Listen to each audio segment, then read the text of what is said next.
Non align movement 1947 में जब हमारा देश आज़ाद हुआ, दुनिया दो हिस्सों में बट रही थी।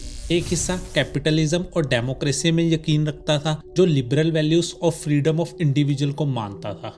इसे वेस्टर्न ब्लॉक कहा गया। यूएसए, यूके समेत कई यूरोपियन, नॉर्थ और साउथ अमेरिकन देश इस वेस्टर्न ब्लॉक का हिस्सा थे, जिन्हें यूएसए के द्वारा लीड किया जा रहा था। दूसरी साइड अथॉरिटेरियन और कम्युनिस्ट आइडियोलॉजी में मानने वाले देश थे, जो सोशलिस्ट विचारधारा में यकीन रखते थे। सोवियत यूनियन समेत कई ईस्ट यूरोप और साउथ ईस्ट एशिया के देश कम्युनिस्ट ब्लॉक या ईस्टर्न ब्लॉक का हिस्सा बने। इन्हें सोवियत यूनियन के द्वारा लीड किया गया। इन दोनों ब्लॉक्स की विचारधारा में जमीन आसमान का अंतर था और भारत को अब डिसाइड करना था कि वो किस साइड खड़ा है।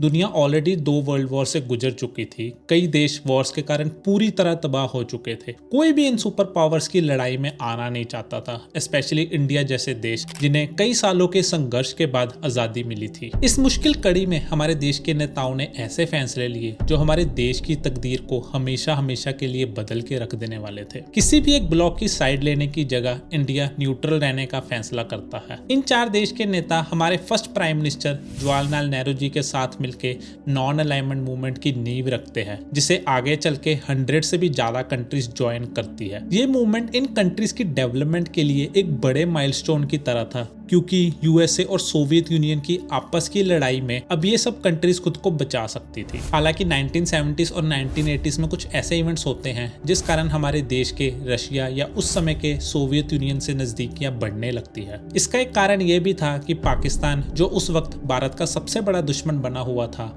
यूएसए की साइड में चला जाता है, जिस वजह से हमारा देश नेचुरली रशिया की साइड जाने लगता है। बट इस सब के बावजूद आजादी के बाद से हमारे देश ने न्यूट्रल स्टैंड लेने की कोशिश की है। मसला फिर स्विस कैनाल का हो या कोरियन वॉर का, इंडियन स्टैंड न्यूट्रल ही रहा है। बट पिछले कुछ सालों से अगर आपने ध्यान दिया हो तो भारत के वेस्टर्न कंट्रीज के साथ रिलेशन अपने ऑल टाइम हाई पे है। करंट गवर्नमेंट के कई लीडर्स का वेस्टर्न कंट्रीज में जाना लगा ही रहता है। अभी रिसेंटली दिवाली के समय डॉक्टर जयशंकर जी के द्वारा यूके के प्राइम मिनिस्टर ऋषि सुनाक जी के साथ दिवाली मनाना, यूएस प्रेसिडेंट की ओर से दिवाली की शुभकामनाएं, ये सब साफ दर्शाता है कि भारत की वेस्टर्न कंट्री से नजदीकियां बढ़ रही हैं। इजराइल पैलेस्टीन के मुद्दे पे भी भारत ने हमेशा से पैलेस्टीन की साइड ली थी। देश में सरकार किसी की भी हो, हर प्रधानमंत्री पैलेस्टीनियन साइड ही खड़ा नजर आया है। लेकिन मध्य पूर्व के बारे में यह स्थिति साफ है कि अरबों की जिस जमीन पर इजराइल कब्जा करके बैठा है, वो जमीन उसको खाली करना होगी। आक्रमणकारी आक्रमण के फलों का उपभोग करे, ये हमें अपने संबंध में स्वीकार नहीं है। तो जो नियम हम पर लागू है वो औरों पर भी लागू होगा। अरबों की जमीन खाली होना चाहिए। जो फिलिस्तीन है, उनके जो फिलिस्तीनी हैं, उनके उचित अधिकारों की प्रस्थापना होना चाहिए। नरेंद्र मोदी पहले ऐसे प्राइम मिनिस्टर थे जो इजराइल के दौरे पे गए थे। इसी से साफ पता लगता है कि जिस देश में हमारे देश के प्राइम मिनिस्टर पिछले 60 साल में पहली बार गए हों, उस देश के साथ हमारे संबंध कैसे ही होंगे। बट अभी करंट सिनेरियो देखें तो रिश्ते काफी ज्यादा बेहतरीन है। इजराइल और इंडिया की दोस्ती अपने चरम पे है। 7 अक्टूबर को जब इजराइल पे हमास के द्वारा हमला किया गया तो हमारे देश की ओर से इजराइल की खुल के सपोर्ट की गई। हर बार की तरह यूएसए और वेस्टर्न कंट्रीज इजराइल के साथ खड़ी थी। चाइना, रशिया और कुछ मिडिल ईस्टर्न के देश या तो न्यूट्रल थे या पैलेस्टीनियन साइड खड़े थे। बट इंडिया शायद इकलौता ऐसा देश था जो वेस्ट का हिस्सा ना होते हुए भी इजराइल के पक्ष में खड़ा था। इंडियन गवर्नमेंट के द्वारा प्रो इजरायली स्टेटमेंट दी गई। देश की जनता बेशक पैलेस्टीन और इजराइल के बीच में बटी हुई थी, बट इंडियन लीडरशिप एकजुट थी। यूएन के एक रेजोल्यूशन के वक्त बेशक हमारे देश ने पैलेस्टीनियन साइड की ओर वोट डाला हो, बट उसके पीछे भी एक कारण है जिसमें अपने आप में एक वीडियो बनाई जा सकती है। उस मुद्दे पर मैं फिर किसी और वीडियो पर डिस्कस करूंगा। बट फिलहाल इंटरनेशनल नजरिए से देखा जाए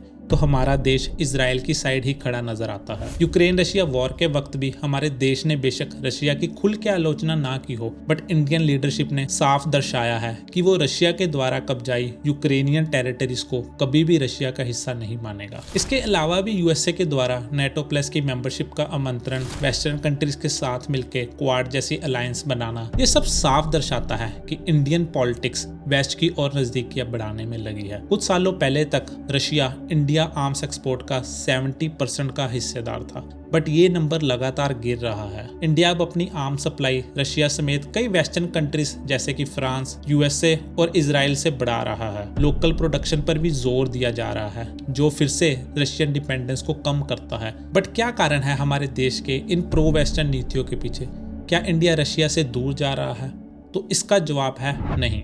इंडिया यूएसए से अपनी नजदीकियां जरूर बढ़ा रहा है, बट इसका मतलब ये नहीं कि वो रशिया से दूर जा रहा है। हमारे देश ने हमेशा से न्यूट्रल रह के किसी भी एक की साइड लेने से दूरी बना के रखी है, एंड वही अवॉइडेंस हम आज भी देख सकते हैं। हम बेशक यूएसए के साथ अपनी दोस्ती बढ़ा रहे हैं, बट उसका एक बड़ा कारण है चाइना।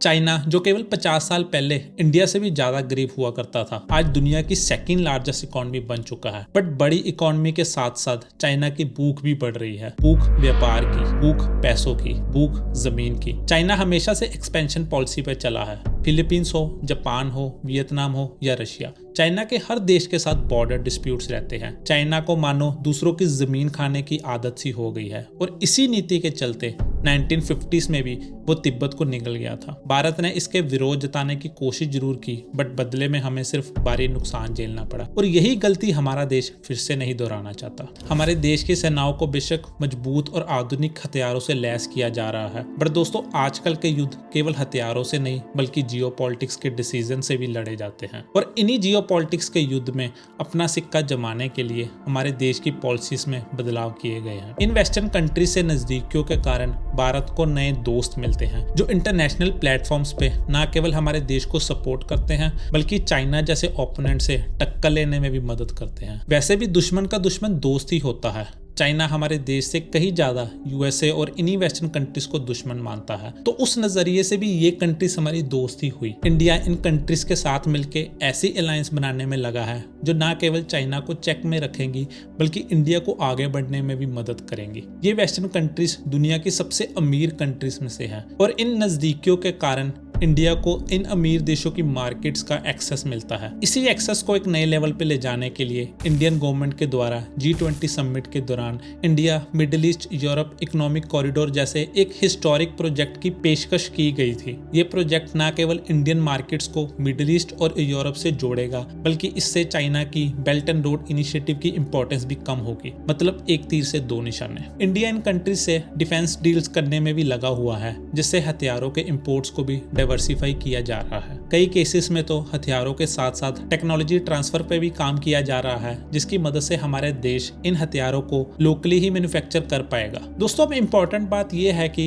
इन नजदीकियों के बावजूद इंडिया अपना स्टैंड लेने में पीछे नहीं हटता है। जब बात देश को फायदे या नुकसान की हो, इंडिया ने अपना फायदा ही सोचा है। रशिया यूक्रेन वॉर के वक्त भी इन वेस्टर्न कंट्रीज के खिलाफ जाके इंडिया ने रशिया से ऑयल बाय किया, जिसका मतलब साफ है इंडिया इन वेस्ट कंट्री से दोस्ती जरूर चाहता है बट झुकना नहीं चाहता। वो बराबरी की दोस्ती चाहता है और अपने फायदों को प्राथमिकता देता है। वैसे भी जियोपॉलिटिक्स की दुनिया में हर देश अपना फायदे को ही आगे रखता है। इंडिया के साथ इस दोस्ती में भी वेस्ट अपना फायदा ही देख रहा है। चाइना को काउंटर करने के लिए इंडिया एक स्ट्रॉन्ग कंटेंडर की तरह है, और जितनी जरूरत इंडिया को इन वेस्ट कंट्रीज की है उससे कहीं ज्यादा इन वेस्ट कंट्रीज को इंडिया की जरूरत है। आपकी राय में वेस्ट के साथ ये दोस्ती इंडिया के लिए फायदेमंद है या नहीं, मुझे कमेंट सेक्शन में जरूर बताइएगा। वीडियो अच्छी लगी हो तो एक लाइक जरूर छोड़ते जाइएगा। मिलता हूँ किसी और वीडियो में। वंदे मातरम।